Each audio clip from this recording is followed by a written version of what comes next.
மாதிரி ஒன்று வச்சுருக்கேன், இங்கே பாரு, எதிர்த்தாவில் பாரு, என்ன தெரியுது அப்படின்னா பிரம்மாண்டமான செவுரு. அதில் லட்சக்கணக்கான எலக்ட்ரிக் பல்புலாம் சொருவிருக்கு, பல்பு சொருவிருக்கு. அதெல்லாம் அப்போ கடவுள் சொன்னாராம், புகார் சொன்னவனை கூப்பிட்டு, இதை பாருப்பா, எலக்ட்ரிக் பல்பு, பூலோகத்தில் நாம் படைத்த மனிதர்கள் யாராவது பொய் சொன்னால் இங்கே விளக்கு எரியும், எந்த ஏரியாவில் எவ்வளவு விளக்கு எரியுது அப்படிங்கிறத பார்த்து நான் கண்டுபிடிச்சிருவேன்.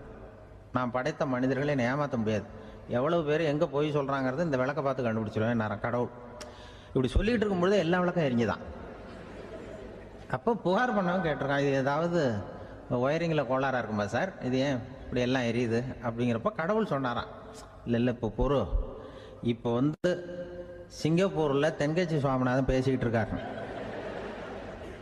இன்னும் ஒரு 15-20 நிமிஷத்தில் சரியாக போடும் அப்படின்னாராம். அப்படி சொல்லுவாங்க என்னை பற்றி கொஞ்சம் பொய் சொல்கிறதுங்கிறது. அதுக்காக உங்ககிட்ட பொய் சொல்ல முடியாது. நான் பொய் சொல்கிறதுனா அந்த முன்னாடி சொன்ன முதியோர் இல்லம் அங்கே வேணால் சொல்லலாம், எதை சொன்னாலும் கேட்க போகிறதில்ல, அப்படி சொல்லலாம். ஏன்னா இப்போ இதில் என்னென்னா, இவங்க ஐயாக்கெல்லாம் இங்கே வந்ததும் பெரியவங்கள்லாம் சொன்னாங்க, முஸ்தபா சார்லாம் சொன்னார், இங்கே முன்னாடிலாம் எங்கள் மனிதர்கள் எந்த அளவுக்கு இப்போ ரொம்ப ஆக்கப்பூர்வமாக வளர்ந்துருக்கிறார்கள். முன்னாடிலாம் சினிமா நடிகர்களுக்கு தான் இது மாதிரி கூட்டங்கள்லாம் வரும், சினிமா சம்மந்தப்பட்டவங்களுக்கு இது மாதிரி ஏதாவது நல்ல விஷயங்களை பேசுகிறவங்களுக்கு கூட்டம் வர்றது ஒரு பெரிய ஆரோக்கியமான அறிகுறி, எங்களுக்கெல்லாம் ரொம்ப மகிழ்ச்சியாக இருக்குது சார்னு சொன்னார். அது இப்போ அதுக்கு தான் வந்திருப்பீங்க, வேறு ஒன்றும் இப்போ எங்கள் முகத்துக்காக வந்திருக்க போகிறீங்க, அப்படி ஒன்றும் கவர்ச்சியான முகமா அதுவும், அதனால் முகத்தை பார்க்குறதுக்கு தான் வந்திருக்கிறாங்க அப்படின்னு சொல்லி.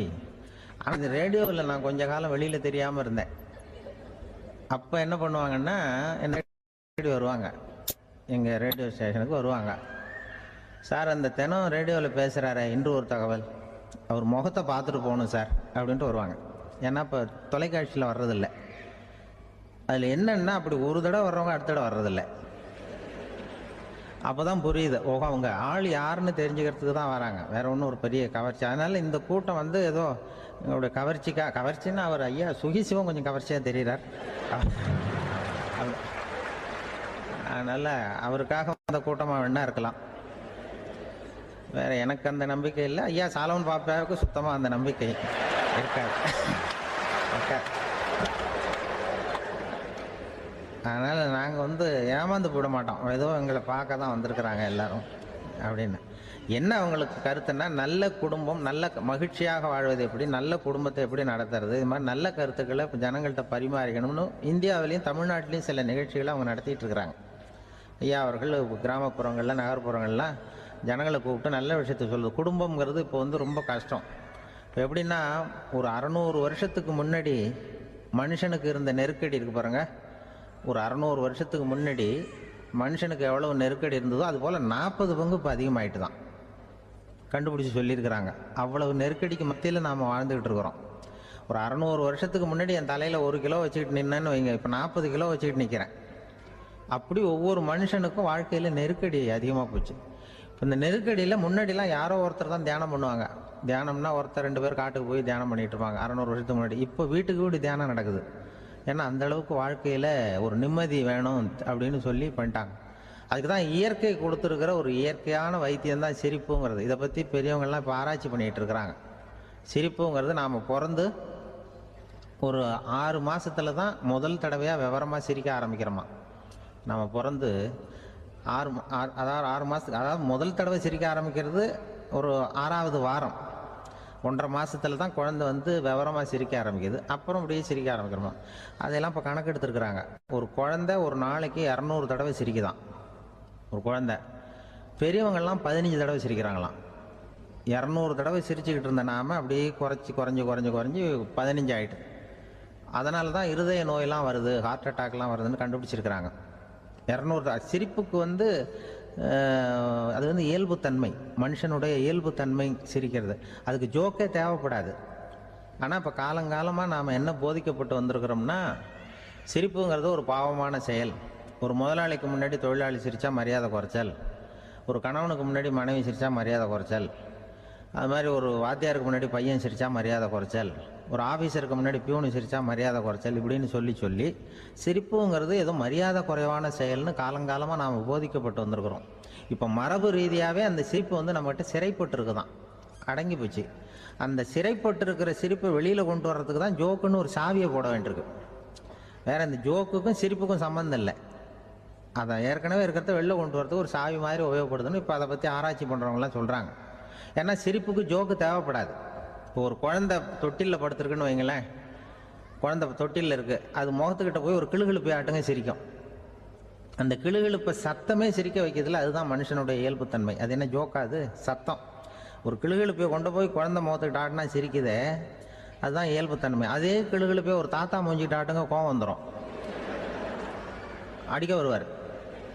என்னடா விளையாட்டு இது அப்படிமாரு. ஏன்னா அவர் சிரிச்சுக்கிட்டு இருந்தவர், அப்படி இருந்தவர் ஒரு காலத்தில். ஒரு கிளுகிழுப்பைக்கு சிரித்தவர் ஒரு காலத்தில் இப்போ கோவப்படுறாருன்னா அந்த அளவுக்கு நம்ம மாறி போயிட்டே வந்துகிட்டு இருக்கிறோம். அதனால் அந்த இயல்புத்தன்மை மாறாமல் இருக்கணுங்கிறது ரொம்ப முக்கியம். அதுக்காக எல்லாரையும் குழந்தையாக்க முடியாது. மனுஷன் எல்லோரும் இனிமேல் வயசுங்கிறது கூட ஆகிட்டே தான் இருக்கும். அதுக்காக குறைச்சிக்கிட்டே போக முடியாது. அதுக்கு யாராவது மருந்து கண்டுபிடிச்சாதான் உண்டு. ஆனால் ஒருத்தர் மருந்து கண்டுபிடிச்சாராம், சொல்லுவாங்க. ஒரு டாக்டர் ஒரு மாத்திரை கண்டுபிடிச்சாராம். ஒரு மாத்திரை சாப்பிட்டா ஒரு வயசு குறையும், ஒரு மாத்திரை சாப்பிட்டா ஒரு வயசு குறையும் அப்படின்னு ஒரு மாத்திரையை கண்டுபிடிச்சிருக்காரு. ஒரு பாட்டி அம்மா, 90 வயசு பாட்டி, அது போயிருக்கு. அதே டாக்டர்கிட்ட போய், ஐயா எனக்கு ஒரு பாட்டில் மாத்திரை கொடுங்க, இந்த வயசு குறையிற மாத்திரை அப்படின்றது. அவர் ஒரு பாட்டில் கொடுத்தார் மாத்திரை. பாரும்மா பாட்டியம்மா, ஒரு மாத்திரை சாப்பிட்டா ஒரு வயசு குறையும், எடுத்துகிட்டு போகணும்னு கொடுத்துருக்காரு டாக்டர். இந்த 90 வயசு பாட்டி எடுத்துகிட்டு வீட்டுக்கு வந்துட்டு மறுநாள் அதே டாக்டர்கிட்ட போயிருக்கு. 30 வயசு பொண்ணாக போச்சான்.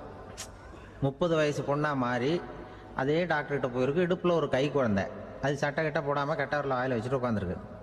நேராக டாக்டர்கிட்ட போய், டாக்டர் நேற்று வந்தேன், ஏதோ ஒரு மாத்திரை சாப்பிட்டா ஒரு வயசு குறையுன்னீங்க, நான் ஏதோ ஒரு ஆர்வத்தில் ஒரு 30-40 மாத்திரை சாப்பிட்டேன், இப்படி ஆகிட்டேன் அப்படின்னு.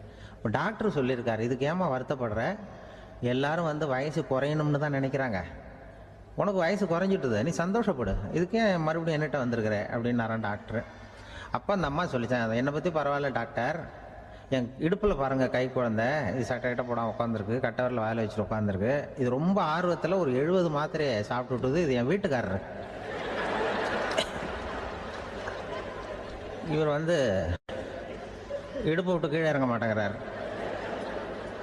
நான் எதையாவது கொடுத்து இனிமேதான் வயசை கூட்டி இறக்கி விடுங்க டாக்டர் அப்படின்னு தான். அவர் ஏதோ நமக்கும் இதுக்கும் சம்மந்தம் இல்லைங்கிறது மாதிரி கட்டாரில் வச்சுட்டு அவர் பாட்டு உட்காந்துருக்கார். ஏதோ நமக்கு இந்த உலகமே இல்லை, நமக்கு சம்மந்தம் இல்லைங்கிற மாதிரி உட்காந்துருக்கார். இப்படியே நான் தூக்கிட்டு எங்கே அலையிறது அப்படின்னு தான். அதனால் வயசை குறைக்கிறது இயற்கைக்கு விரோதமாக நாம் பண்ண முடியாது. ஆனால் இந்த இயல்பு தன்மை மாறாமல் வச்சுக்கலாம். குழந்தை மாதிரி மாற முடியாதே தவிர அந்த குழந்தை தன்மையோடு வாழறதுக்கு கற்றுக்கணும். அதுதான் வாழ்க்கையில் இன்பமாக வாழறதுக்கு வழி. குழந்தைத்தனமாக இருக்கக்கூடாது, குழந்தை தன்மையோடு இருக்கணும்னு சொல்லுவாங்க. குழந்தை தன்மைங்கிறது வேற, குழந்தைத்தனம்ங்கிறது வேற.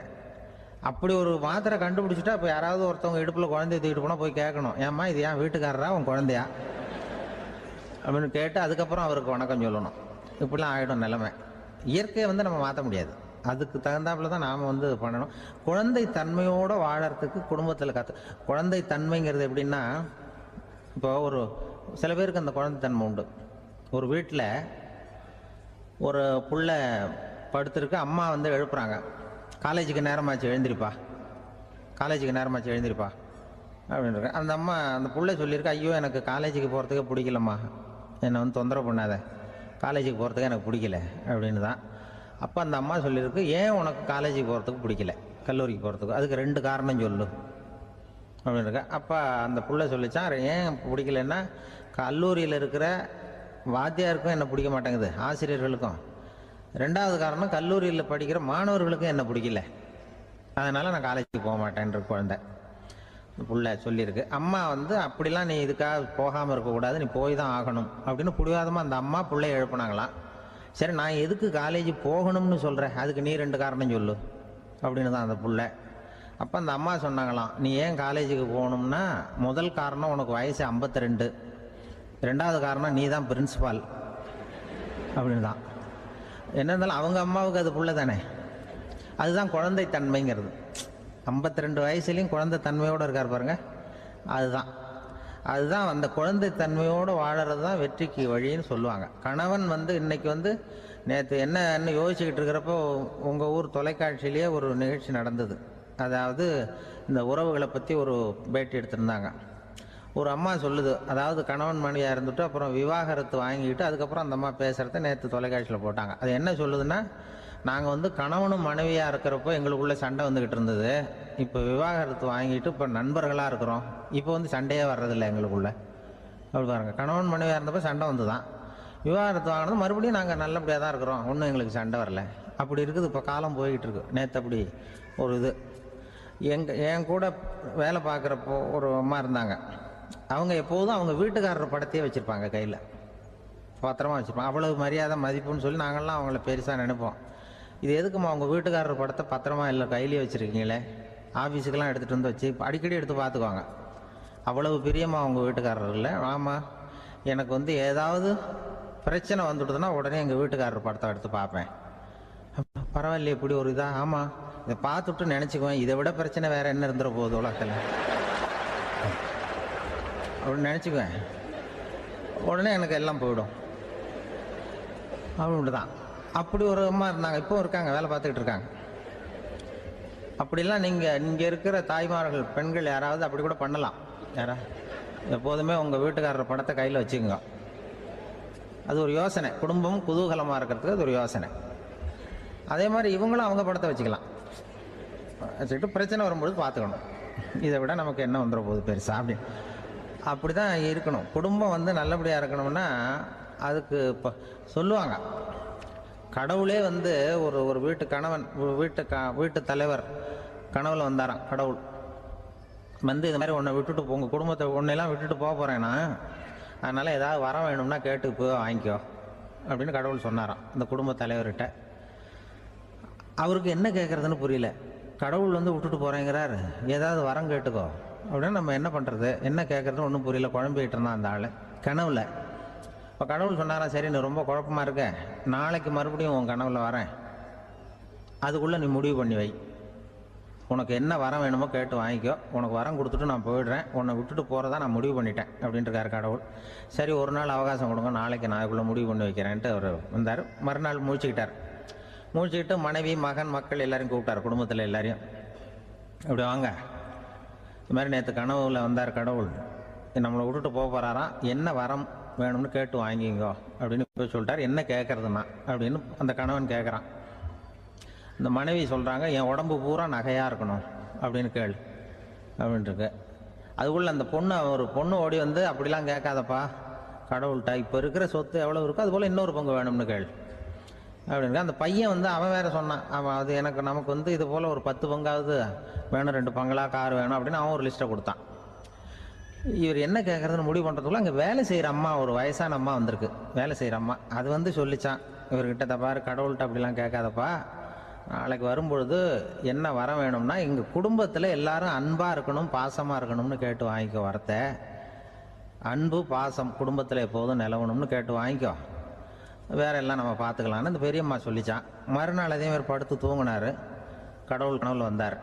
வந்து கேட்கும்பொழுது இவர் சொன்னாராம், ஐயா எனக்கு வந்து எங்கள் குடும்பத்தில் நாங்கள் கணவன் மனைவி புள்ள குட்டி எல்லாம் பாசமாக இருக்கணும் அன்பாக இருக்கணும், இதுதான் எங்களுக்கு வர வேணும் அப்படின்னு கேட்டாராம்.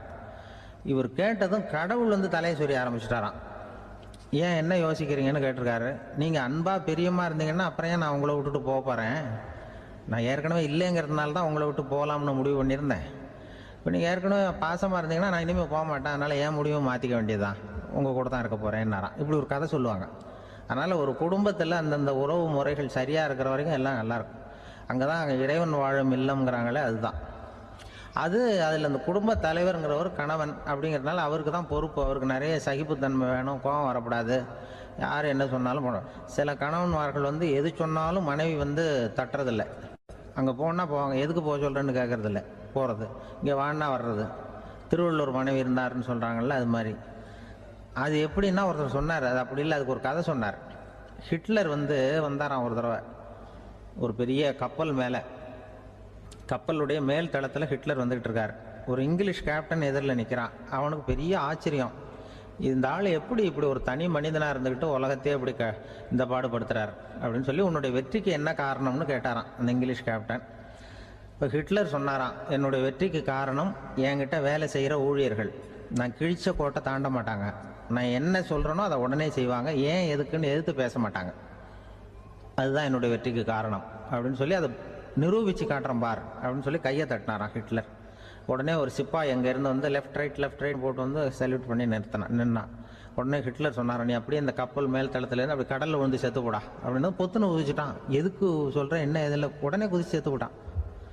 இவருக்கு பெரிய ஆச்சரியம் கேப்டனுக்கு. ஹிட்லர் சொன்னார், இதுதான் என்னுடைய வெற்றிக்கு காரணம், தப்பார் இன்னொருத்தனை கூப்பிட்றேன் அப்படின்னு தட்டினா இந்த பக்கத்துலேருந்து ஒருத்தன் வந்தான். லெஃப்ட் ரைட் வந்து நின்னா, நீ இப்படி குதிச்சு செத்து போடா அப்படின்னு பொத்துன்னு குதிச்சுட்டான். எதுக்கு போக சொல்கிறீங்கன்னு ஒன்றுமே கேட்கல, குதினா உடனே குதிச்சுட்டான். அப்போ ஹிட்லர் சொன்னார், இதே மாதிரி என்னுடைய ஒவ்வொரு ஊழியர்களும் இருக்கிறாங்க, நானும் ஊழியர்களை இழக்கிறதுக்கு தயாராக இல்லை, தப்பார் தயாராக இருப்பேன் எப்போதும், தப்பார் இன்னொருத்தர் தட்டுறேன்னு இன்னொருத்தர் வந்தார். எதிர்த்தாவில் இருந்து ஒருத்தன் லெஃப்ட் ரைட் சல்யூட் அடித்தான்.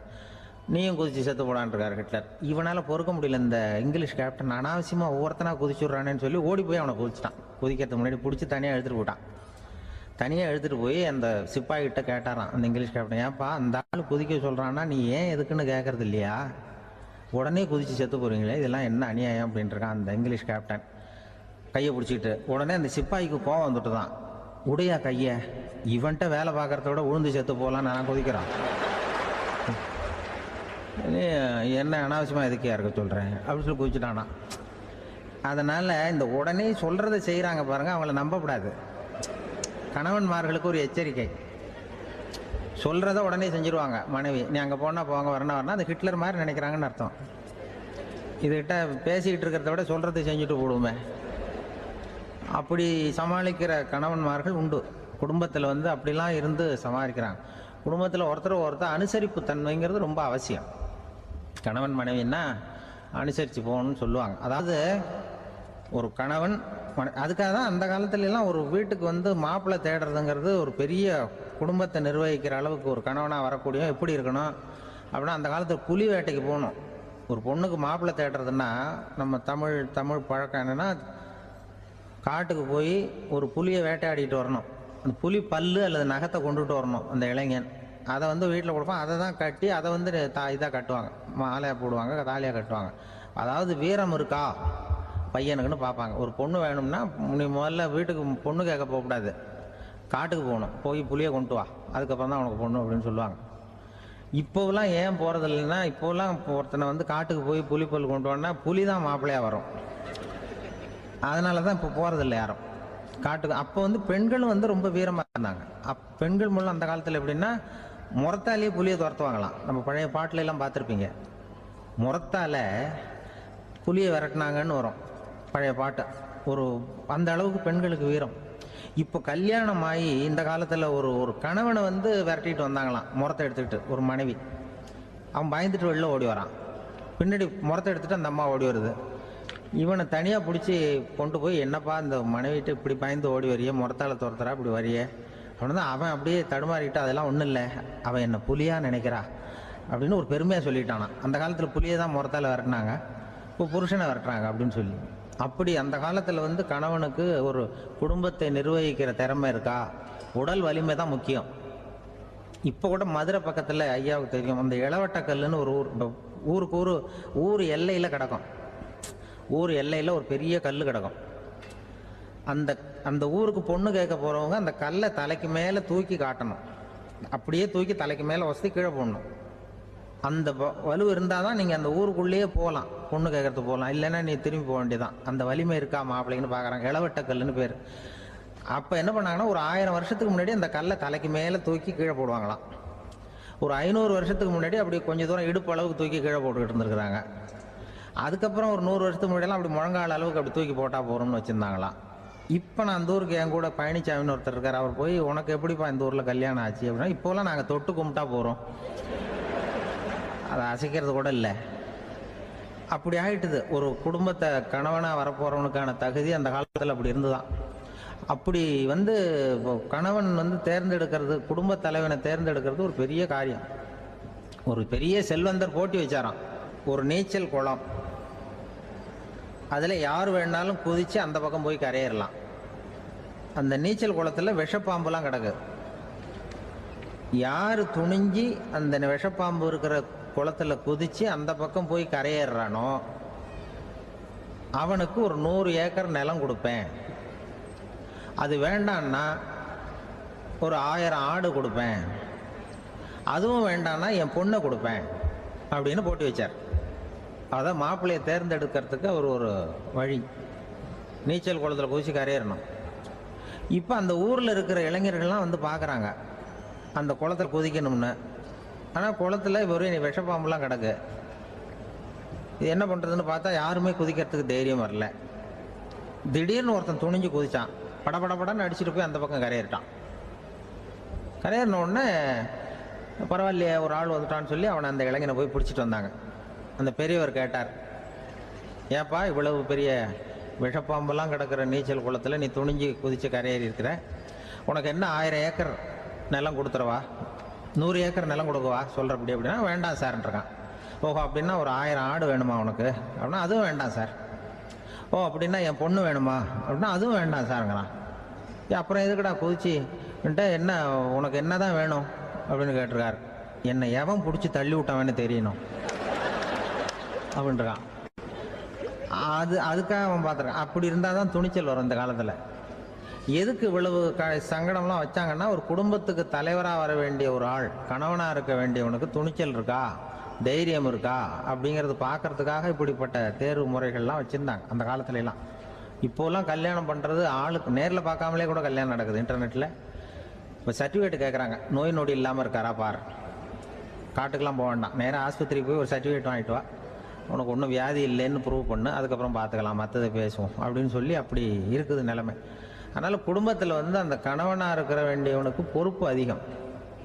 ஏன்னா எல்லாத்தையும் அனுசரித்து போக வேண்டியதாக வந்தான். அப்படி தான் இருக்குது. அந்த கணவன் மனைவிக்குள்ளே விட்டு கொடுக்கறது அதெல்லாம் பற்றி நிறைய எல்லாரும் ஏற்கனவே நம்ம புலவர்கள்லாம் பாடியிருக்காங்க, எல்லோரும் சொல்லுவாங்க. ஒரு கணவன், ஒரு குழந்தை பிறந்து தான் ஒரு வீட்டில், அந்த குழந்தைக்கு என்ன பேர் வைக்கிறதுங்கிறது ஒரு தகராறு. இந்த குழந்தைக்கு என்ன பேர் வைக்கிறதுங்கிறதுல தகராறு வந்துடுது. யார்? கணவனுக்கும் மனைவிக்கும். அவன் என்ன சொல்கிறான், எங்கள் அப்பா பேரை தான் வைக்கணுங்கிறான் அவன். இந்த அம்மா என்ன சொல்லுது, இல்லை எங்கள் அப்பா பேரை தான் வைக்கணும் அப்படிங்குது. காலையிலேருந்து சண்டை, தகராறு. எதிர்த்த வீட்டுக்காரன் பார்த்தான், இது என்ன காலையிலேருந்து எதிர்த்த வீட்டில் தகராறு நடக்குது, என்னன்னு போய் கேட்டிருக்கான். என்னம்மா உங்களுக்கு உள்ள தகராறு, காலையிலேருந்து பார்த்தேன் அப்படின்னா. ஒன்றும் இல்லைம்மா, எங்கள் குழந்தைக்கு பேர் வைக்கிறதுல எங்களுக்கு உள்ளே ஒத்து போக முடியல, நான் வந்து எங்கள் அப்பா பேரை வைக்கணுங்கிறேன், அந்த அம்மா அவங்க அப்பா பேரை வைக்கணுங்குது, அதுதான் எங்களால் குடும்பத்தில் ஒரு நிம்மதி இல்லாமல் இருக்கிறோம், தகராறு பண்ணிகிட்ருக்கோம் அப்படின்னு நானா. அப்போ எதிர்த்த வீட்டுக்காரன் சொல்லியிருக்கான், எதிர்த்த வீட்டுக்காரன்னு நான் எதுக்கு இருக்கிறேன், நான் பஞ்சாயத்து பண்ணி வைக்கிறேன், உங்களுக்குள்ள என்ன இது பேர் தானே வைக்கணும், ஏன்பா உங்கள் அப்பா பேர் என்ன அப்படின்னு அவனை கேட்டிருக்கான். எங்கள் அப்பா பேர் சீனிவாசன் அப்படின்ட்டுருக்கான். இந்த அம்மாவை உங்கள் அப்பா பேர் என்னம்மா, கிருஷ்ணன். இவன் யோசிச்சு பார்த்தான், குழந்தைக்கு சீனிவாச கோபாலகிருஷ்ணன் பேர் வைங்க போங்க அப்படின்ட்டு போயிட்டான். தீர்த்து வச்சுட்டு போயிட்டான். போனதுக்கப்புறம் இவங்க 2 பேரும் பேசிக்கிட்டாங்க. சரி, இந்த சீனிவாசன் சரி கிருஷ்ணன் சரி, நடுவில் கோபாலன் யாரு அப்படின்னு சொல்லி அவனை போய் இழுத்துட்டு வந்தான். எழுத்து வீட்டில் போய் அது யாரா, அது இங்கே வா, அது யாரா கோபாலன் அப்படின்னா அது எங்கள் அப்பா பேர், நீ அதை மட்டும் எதுக்கு விட்டு வைக்கிற, அதையும் சேர்த்து வச்சுட்டு போடான்னு. அதாவது குடும்பத்தில் வந்து ஒரு கணவனும் மனைவியும் ஒரு சின்ன விஷயத்தில் கூட ஒத்து போகலன்னா இப்படி தான் ஏற்று வீட்டுக்காரன் பஞ்சாயத்துக்கு வருவான், கோபாலன்னு வந்து குறுக்க வருவான் ஒருத்தன். அப்படி அந்த அனுசரிப்புங்கிறது குடும்பத்தில் ரொம்ப அவசியம். கணவனும் மனைவி அது ஒன்றுக்கு மேலே இந்த கல்யாணம் பண்ணிக்கிறாங்கல்ல, அது ரொம்ப அவஸ்தை. ஒருவனுக்கு ஒருத்திங்கிறது நம்ம இதெல்லாம் சொல்கிறது. ஒன்றுக்கு மேற்பட்ட திருமணங்கள் வந்து சங்கடத்தில் தான் கொண்டு வந்து விடும். நிறைய சொல்லுவாங்க. உலகத்திலேயே ஒரு பெரிய இது என்ன தெரியுங்களா, இயற்கை வந்து நிர்ணயம் பண்ணுது. இப்போ வந்து நம்ம சில பேருக்கு எனக்கு பொம்பளை பிள்ளை வேண்டாம் ஆம்பளை பிள்ளை வேண்டான்னு சொல்லி இந்த ஸ்கேன் பண்ணி என்னென்னவோ பண்ணிகிட்டு இருக்கிறாங்கல்ல. ஆனால் இயற்கை வந்து அந்த 50-50 ரேஷியோவை அது வந்து மெயின்டைன் பண்ணிகிட்ருக்கு. இந்த உலகத்தில் ஒரு அதிசயமான உண்மை என்னென்னா, 116 ஆம்பளை பிள்ளை பிறந்தா 100 பொம்பளை பிள்ளை பிறகுதான். உலக அளவில் 116 ஆம்பளை பிள்ளை பிறந்தா 100 பொம்பளை பிள்ளை பிறகுது. இது எதுக்கு 16 அதிகமாக பிறக்குதுன்னா, அந்த வாலிப வயசு அடையிறதுக்குள்ளே 16 செத்து போகுது. 16 அங்கங்கே ஓடுறது கொஞ்சம் முரட்டத்தனமாக போகிறதுனால செத்து போகுது. அந்த 50-50 இந்த ஒருத்தருக்கு ஒருத்தங்கிற ரேஷியோவை இயற்கை வந்து மெயின்டைன் பண்ணிட்டு இருக்கு. அது ஒரு பெரிய அதிசயம். அதை விட பெரிய அதிசயம் என்னன்னா, இந்த உலக யுத்தம் நடந்தது இல்லை, முதல் உலக யுத்தம், 2வது யுத்தம், அப்போ பார்த்துருக்குறாங்க, கணக்கு எடுத்துருக்குறாங்க.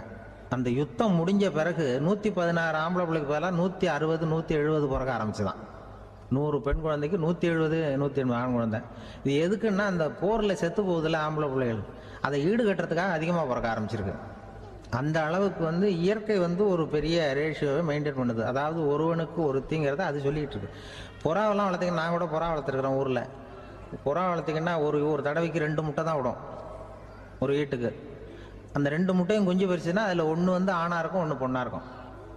அது எந்த முட்டை ஆண் எந்த முட்டை பெண்ணுங்கிறத இயற்கை நிர்ணயம் பண்ணுது. அதை வந்து நம்ம மாற்றவே முடியாது. ரெண்டையும் அந்த பெண்ணாவோ ரெண்டையும் ஆணாவோ மாற்ற முடியாது நம்ம. அதனால் அந்த இயற்கையை புரிஞ்சுக்கிட்டு நாம் நடந்துக்கணும். அதனால தான் ஒரு கணவன் ஒரு மனைவி, அதான் ஒருத்தருக்கு ஒருத்தங்கிறது. ஒன்றுக்கு மேலேனா சங்கடம் தான். ஒரு பஸ்ஸில் வந்து ரெண்டு பெண்கள் வந்துக்கிட்டு இருந்தாங்களாம். பஸ்ஸு பிரயாணம். 2 பெண்கள் வந்து பக்கத்தில் உட்காந்துருக்காங்க. அந்த கண்டக்டரை கூப்பிட்ருக்காங்க, இங்கே வாயா அப்படின்னு அந்த ஒரு அம்மா கூப்பிட்ருக்கு. என்னம்மா அப்படின்ட்டுருக்கார். வந்து இந்த ஜன்னலை திறந்து விட்டு போ அப்படின்னு. சரின்னு பக்கத்தில் இருந்த ஜன்னலை திறந்து விட்டு அவர் போயிட்டார். பக்கத்தில் இருந்தாமல் உடனே இங்கே வாயா மறுபடியும் வாயான்னு கூப்பிட்ருக்கு. வந்து என்ன இந்த ஜன்னலை மூடி விட்டு போ அப்படின்ட்டுருக்கு. மூடி விட்டு போனார். மறுபடியும் அந்த முன்னாடி கூப்பிட்டது வாமா வாயான்னு மறுபடியும் கண்டக்டரை கூப்பிட்டு, என்ன இந்த பார், இந்த ஜன்னலை வந்து நீ மூடி வச்சின்னா நான் மூச்சு திணறி செத்து போடுவேன். அப்புறம் உடனே பக்கத்தில் இருந்தம்மா தபாரியா அந்த அம்மா பேச்சை கேட்டுட்டு நீ திறந்து வச்சின்னா நான் குளிர் தாங்காமல் செத்து போடுவேன் அப்படின்ட்டு அவர் தலையை பிச்சுக்கிறார் கண்டக்டர். என்னடா பெரிய ரொம்ப போச்சேன்னு, கொஞ்சம் தூரம் பிரயாணம் இதில் கூட அட்ஜஸ்ட் பண்ணி போகக்கூடாதா அப்படின்னு. அப்போ அந்த பஸ்ஸில் பின்னாடி ஒருத்தன் கடைசி சீட்டில் வெயில் தாங்காமல் சட்டையெல்லாம் கட்டி போட்டுட்டு ஒரு கிராமத்து ஆள் பீடி குடிச்சிட்டு வரான். அவர் கூப்பிட்ருக்கான் அந்த ஆள், அந்த கண்டக்டர், இங்கே வாயா அங்கே என்ன தகராறு அப்படின்னு. அந்த எதிர்த்து வீட்டுக்காரன் வந்தானே முன்னாடி பஞ்சாயத்துக்கு, அது மாதிரி கண்டக்டர் இங்கே வாயா, அவன் ஏன் நீ என்ன சொல்ல போகிற அப்படின்ட்டு வந்திருக்கான். சட்டையெல்லாம் கட்டி போட்டு பீடி குடிக்கிறோம், பீடி புகையை ஊதி விட்டு அங்கே என்ன தகராறு அப்படின்னு கேட்டிருக்கான். ஒன்றும் இல்லையா, அந்த அம்மா வந்து ஜன்னலை திறந்தா செத்து போவேங்கிறது, இந்த அம்மா ஜன்னலை மூடுனா செத்து போவேங்கிறது, நான் என்னையா பண்ணுறது ஒரு ஆள் அப்படின்னு. இதுக்கு ஏன் கவலைப்படுறேன், நான் சொல்கிறத கேள், நான் தீர்த்து வைக்கிறேன் பிரச்சனையை அப்படின்னு சொல்லிவிட்டு பீடியை எடுத்துக்கிட்டு புகையை ஊதிவிட்டு சொன்னானா, கொஞ்ச நேரம் அந்த ஜன்னலை மூடி வை, அந்த அம்மா செத்து போவோம், அப்புறம் திறந்து வை, இந்த அம்மா செத்து போவோம், நாம் நிம்மதியாக போகலாம் அப்படின்னு சொல்லிட்டு பீடி குடிக்க ஆரம்பிச்சிட்டான். அவருக்கு கோவம் வந்துட்டுது கண்டக்டருக்கு. உனக்கு என்ன நீ பாட்டுக்கு சொல்லிட்டு போடுவ, அந்த 2 அம்மாவும் செத்து போச்சுன்னா அவங்க வீட்டுக்காரனுக்கெல்லாம் யார் பதில் சொல்கிறது அப்படின்னா, கவலையே படாத, 2 பேருக்கும் நான் தான் வீட்டுக்காரன். அதனால தான் அந்த யோசனையை சொன்னேன் அவங்ககிட்ட. அப்புறம் இதுதான், இந்த ஒன்றுக்கு மேலே போச்சுன்னா அது இயற்கைக்கு விரோதம், இப்படிலாம் ஆகும். அதனால தான் அவன் அவ்வளவு ஒன்றுமே வேண்டான்ட்டு கடைசி பெஞ்சு இதில் போய் சீட்டில் உட்காந்துக்கிட்டான். அப்படி அது இயற்கையை புரிஞ்சுக்கிட்டு வாழணுங்கிறது முக்கியம். குடும்பத்தில் வந்து கணவனுடைய பங்கு என்ன, மனைவனுடைய பங்கு, குழந்தை குட்டிகள்லாம் சொல்லுவாங்க. அப்படி இருக்கணும். கணவன்கிறவனுக்கு நிறைய சகிப்புத்தன்மை தேவைப்படுது. மனித நேயம்ங்கிறத பற்றி சொல்லுவாங்க. மனித நேயம் ஏன்னா ஒரு கணவன் கணவனாக இருக்கணும், மனைவி மனைவியாக இருக்கணும். ஒரு மனுஷன் வந்து இன்னைக்கு வந்து மனிதனாக இல்லை, மனித நேயம் குறைஞ்சி போச்சு, ஏது குடும்ப உறவுகள்லாம் ரொம்ப மாறி போச்சுன்னு சொல்ல. இப்போ நாகரிகத்தில் அப்படி தான் இருக்குது. ஒரு இதில் ஒருத்தன் என்ன பண்ணியிருக்கிறான், ஒரு சின்ன பையனை கொண்டு வந்தானா, ஒரு சின்ன பையன் பக்கத்தில் இருக்கான். ஒரு பெரியவர் கேட்டிருக்கார், யாருப்பா அந்த பையன் அப்படின்னு கேட்டிருக்கார். இவன் சொன்னான்னா, இந்த பையன் எனக்கு தூரத்து உறவுன்னு இருக்கான். சரி, தூரத்து உறவுன்னா எப்படி அப்படின்னு கேட்டிருக்கான். இந்த பையன் எங்கள் அப்பாவுக்கு 8வது புள்ள அப்படின்னானா. கூட பிறந்தவனே அவ்வளோ தூரமாக போயிட்டான், 8வதாக பிறந்தான். அப்படி இருக்கு குடும்ப உறவுகள்ங்கிறது. மனுஷனுக்கு வந்து வேல்யூ விஞ்ஞானம் எப்படி போட்டிருக்குன்னா, ஒரு மனித உடம்புல இருக்கிற கால்சியத்தை மட்டும் தனியாக எடுத்தால் ஒரு சின்ன ரூமுக்கு வெள்ளை அடிக்கலாமா. ஒரு மனுஷ உடம்புல இருக்கிற பாஸ்பரஸை மட்டும் தனியாக எடுத்தால் ஒரு 40 நெருப்பூச்சி தயார் பண்ணலாம். ஒரு மனுஷ உடம்புல இருக்கிற இந்த கொழுப்பு சத்தை மட்டும் தனியாக எடுத்தால் ஒரு 7 சோப்பு கட்டி தயார் பண்ணலாம். அது மாதிரி ஒரு மனுஷ உடம்புல இருக்கிற இரும்பு சத்தை மட்டும் தனியாக எடுத்தால் ஒரு 2 அங்குல அணி 2 செய்யலாம். இவ்வளவுக்கும் விலை போட்டால் 42 ரூபா 50 காசு. இதுதான் மனுஷனுக்கு விஞ்ஞானம் போட்டிருக்கிற விலை. அது எப்போ அது ஒசரும்னா, அவன் மனுஷனாக இருக்கிற வரைக்கும் இருக்கிறப்ப. அதுவும் செத்து போனால் அதுவும் கிடையாது, செத்து போனால் அதுவும் குறைஞ்சிரும். மிருகங்களுக்கெல்லாம் அப்படி இல்லை, செத்ததுக்கு அப்புறம் விலை கூடும். அங்கெல்லாம் எல்லா ஊர்லேயும் பார்த்தீங்கன்னா உயிர் கோழி 50 ரூபா, உரிச்ச கோழி 60 ரூபான்னு போட்டிருக்கோம். செத்ததுக்கு அப்புறம் 10 ரூபா அதிகம். மனுஷனை வந்து நீ உயிர் மனுஷன் 42 ரூபா 50 காசு, செத்ததுக்கு அப்புறம் 52 ரூபான்னா நீயே வச்சுக்கிடாது, எனக்கு இது கண்டு போட்டு. அவன் வந்து எப்போ அவனுக்கு வேல்யூ கூடும்னா, மனிதனாக வாழும்பொழுது தான் வேல்யூ கூடும். குடும்பத்தில் வந்து அந்த பாசத்தோடு வாழணும்னு கடவுள்கிட்ட கேட்டு சொன்னாங்களே, அதுதான். இந்த சமூகங்கிறதும் ஒரு பெரிய குடும்பம் தான். அதனால தான் இந்த நாட்டுக்கு உள்ள பெருமையை எல்லாரும் ஒற்றுமையாக இருந்தால் எதையும் சாதிக்கலாம்ங்கிறது தான் இந்த நாட்டுக்கு உள்ள பெருமை. அப்படி நிரூபிச்சோம். அதனால சமூகங்கிறதும் ஒரு குடும்பம் மாதிரி இருக்கிறது தான் பெருசு. இப்போ சில இதெல்லாம் இப்போ ஜாதி மத வேறுபாடெல்லாம் நம்முடைய முன்னேற்றத்தை தடுக்கும். விலங்குகள் நம்மளோட மேலானது. அதான் ஒரு ஊரில் ஒரு சிவன் கோயில் இருந்துதான். சிவன் கோயிலில் அந்த புறாவெல்லாம் வளர்ந்துக்கிட்டு இருந்திருக்கு. அந்த மாடத்தில், சிவன் கோயில் மாடத்தில் புறாவெல்லாம் குடியிருந்திருக்கு. உடனே அதுக்கு கும்பாபிஷேகம் பண்ணுறதுக்காக ஊரில் திட்டம் போட்டாங்க. சிவன் கோயிலுக்கு வெள்ளடிக்க ஆரம்பித்தாங்க. வர்ணம் பூச ஆரம்பித்ததும் அதுக்கு சாரம் கட்டுவாங்கல்ல, இந்த குச்சியெல்லாம் வச்சு சாரம் கட்டுவாங்க. உடனே இந்த புறாவெல்லாம் என்ன பண்ணிச்சான், இனிமேல் நம்ம இங்கே வெள்ளை அடிக்கிறாங்க, கும்பாபிஷேகம் வருது, நம்ம இங்கே குடியிருக்க முடியாது, எதிர்த்தாப்புல எங்கே போகலான்னு பார்த்துருக்கு. இந்த உயரம் கோபுரத்தில் இருந்த புறாவெல்லாம் எதிர்த்தாப்புல ஒரு மாதா கோயில் இருந்திருக்கு, சர்ச்சு. அங்கே சில மாடங்களில் புறாவெல்லாம் இருக்குது, சில மாடம் இருக்குது. உடனே நம்மளாம் அங்கே போடும் கொஞ்சம் காலத்துக்குன்னு எல்லாம் புறப்பட்டு இந்த மாதா கோயிலுக்கு போயிடுது. அங்கே போனால் அங்கே இருக்கிற புறாவோடு சேர்ந்து இதுவும் குடியிருந்துட்டுருக்கு. கொஞ்ச நாள் என்னாச்சு, அங்கே கிறிஸ்மஸ் வந்துட்டுது. கிறிஸ்மஸ் வந்ததும் சரி இங்கேயும் வெள்ளடிக்க ஆரம்பிக்கிறாங்க. நம்ம மறுபடியும் எங்கடா போகிறதுன்னு பார்த்தா அங்கே இருக்கிற புறாவோட சேர்ந்து இதுவும் சேர்ந்து நேராக ஒரு பள்ளிவாசல் இருந்தது. எதுக்கு அங்கே இருக்கிற மாடத்தில் போய் அங்கே குடியேறிட்டுது எல்லாம். அங்கே போனால் அங்கே ரமலான் மாதம் ரம்ஜானுக்காக அதையும் புதுப்பிக்க ஆரம்பித்தாங்க. இது என்ன பண்ணுறதுன்னு சொல்லி இந்த 3 செட்டு புறாவும் சேர்ந்து என்ன பண்ணிச்சு, எங்கே போகலான்னு பார்த்தா மறுபடியும் அதுக்குள்ளே இந்த சிவன் கோயிலில் கும்பாபிஷேகம் முடிஞ்சு போச்சான்.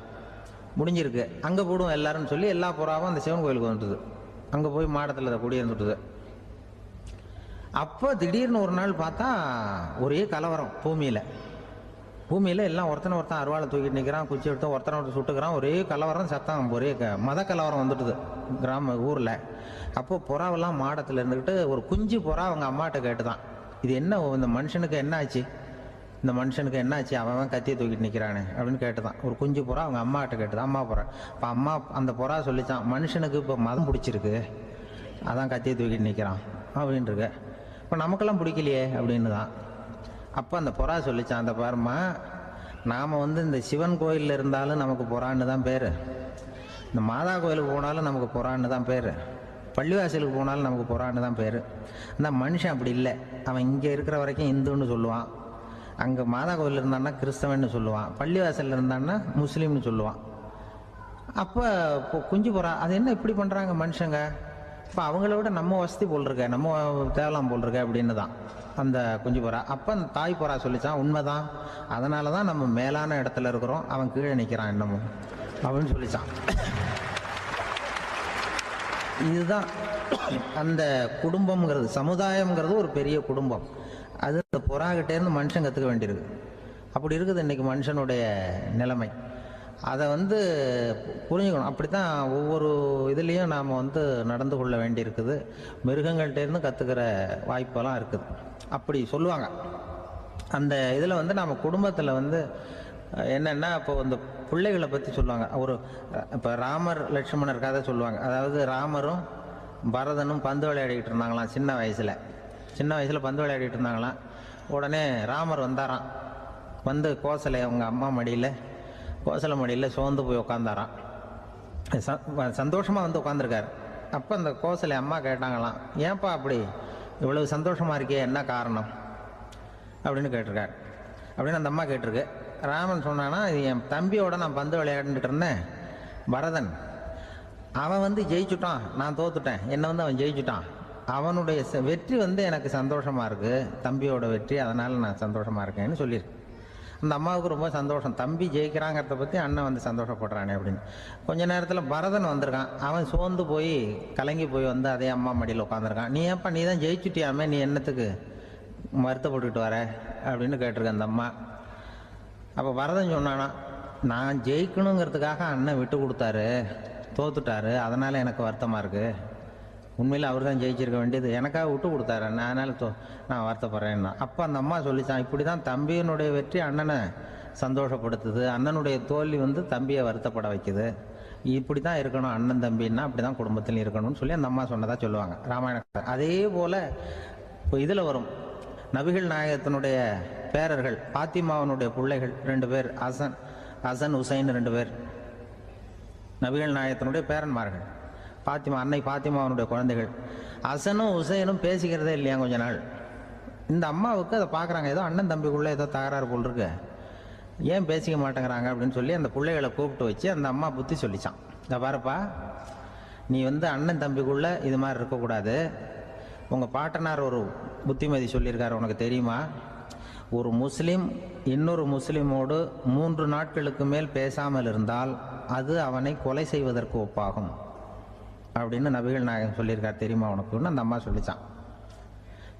அப்போ அந்த தம்பிக்காரர் சொன்னாராம், ஹுசைன் சொல்லியிருக்கார், அதுவும் எனக்கு தெரியும்.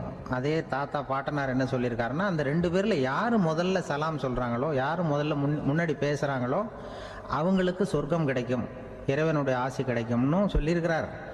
அந்த ஆசி அண்ணனுக்கு கிடைக்கட்டுமேங்கிறதுக்காக நான் பேசாமல் இருக்கிறேன் அப்படின்னா. அந்த ராமனும் பரதனும் எப்படி இருந்தாங்களோ அப்படி தான் ஹசனும் ஹுசைனும் இருந்திருக்கிறார்கள்.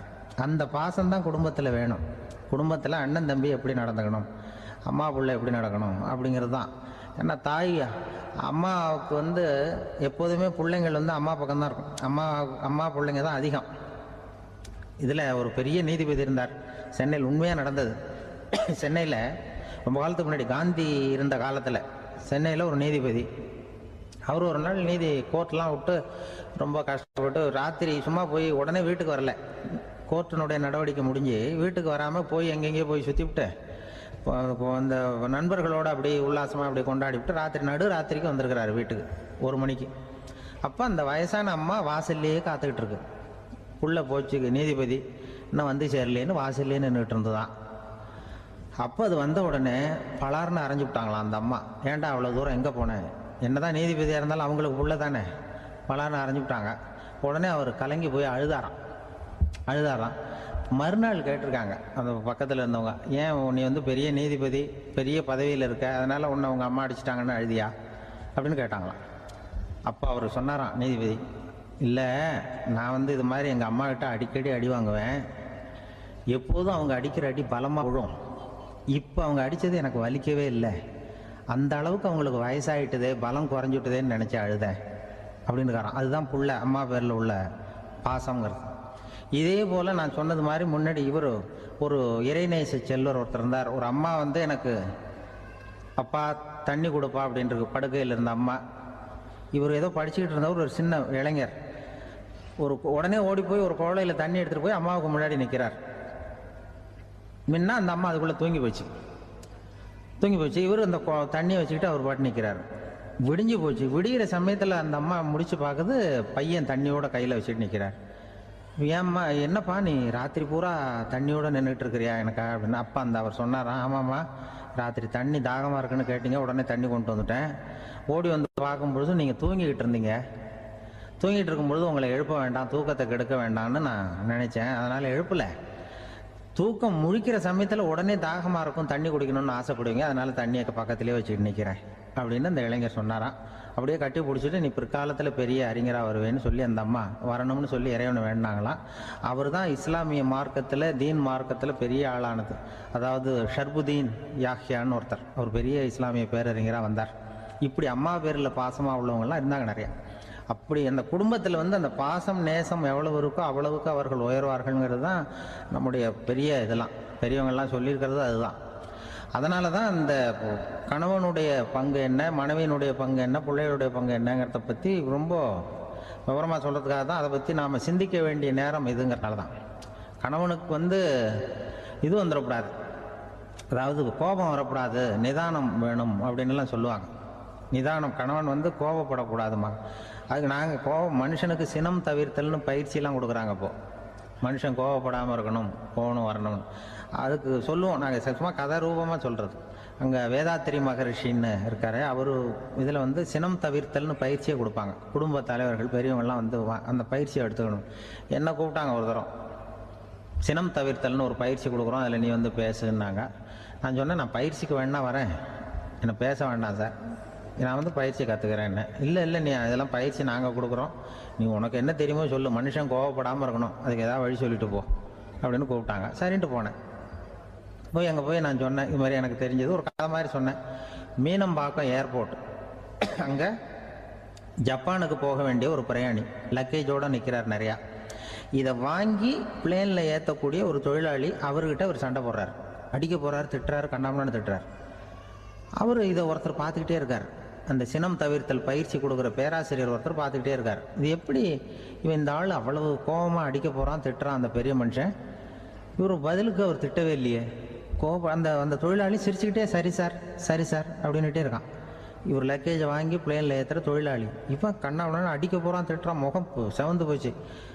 இவருக்கு என்ன ஆச்சரியம்னா, இந்த ஆள் இவ்வளவு கோவப்படுறான், அதை வாங்கி அந்த தொழிலாளி கொஞ்சம் கூட முகத்தில் கோபமே படலையே, சிரித்த முகத்தோடு இருக்கானே, இவன் நமக்கு பயிற்சி வகுப்பு எடுக்கலாம் போல இருக்க அப்படின்னு இவர் நினச்சிட்டார். ரொம்ப நேரம் அவர் கத்திக்கிட்டு இருந்தார். சரி சார் சரி சார்ன்ட்டு அதை வாங்கிட்டு அவர் போயிட்டார். போனதுக்கப்புறம் அவர் இந்த ஆள் அப்புறம் பிளேன் வந்தது, ஏறி அவர் போயிட்டார், ஜப்பானுக்கு போயிட்டார். அதுக்கப்புறம் இந்த சினம் தவிர்த்தல் பேராசிரியர் ஓடி போய் அந்த தொழிலாளியை பிடிச்சி கொண்டு வந்தார். இந்த பாருப்பா, நான் காலையிலேருந்து பார்த்துக்கிட்டு இருக்கேன், அந்த ஆள் உன்னை அடிக்க வந்தான், திட்ட வந்தான், இவ்வளவு கோவப்படுறான், உனக்கு பதிலுக்கு நீ கோவமே படலையே, உனக்கு கோவமே வராதா, அது எப்படி நீ சினம் தவிர்க்கிறது, எப்படி உனக்கு கோவமே வரலையா அப்படின்னு கேட்டிருக்கார். அப்போ அந்த தொழிலாளி சொன்னாராம், அப்படி இல்லை சார், மனுஷன்னு பிறந்தா கோவம் படாமல் இருக்க முடியாது, எல்லாருக்கும் கோவம் வரும், அது அவங்கவுங்க வழியில் டீல் பண்ணுவாங்க, நான் அதை என் வழியில் டீல் பண்ணேன், அவ்வளோதான். அப்போ